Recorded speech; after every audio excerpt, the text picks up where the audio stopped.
In this video, I'll show you how you can fix the 0x8096002A extraction error. Now first what you want to do, come down here and search for CMD, right click, run as an administrator, and this one should open up. In here what you want to do is copy these that I put in the description, take the first one, Control C, in here, Control V, and then put it in. Now after that, you want to take the next one.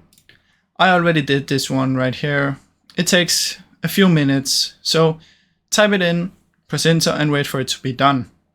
Now, if it says there is no store corruption detected, you don't need to do this one. If it detected a corruption though, you put this one in and press enter. After you've done that, what you want to do is head over to Google and search for WinRAR, press download in here, click download WinRAR, and you'll get an installer up here. It's really easy to download, it's an installer, so just press next, next, next, and install WinRAR. Now don't worry, WinRAR is completely safe, it's used by millions. Now what you want to do after this is come find the file that you want to extract. When you download WinRAR, your new files will look like this. So what you want to do is right click on it, extract files.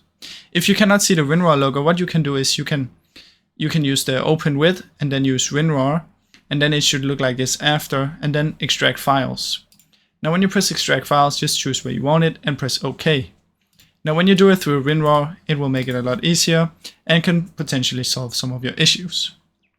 So that's basically how you can do it, guys. Now I really hope you enjoyed this video. If you did, please leave a like and subscribe, as it helps me out a ton. Thank you so much for watching.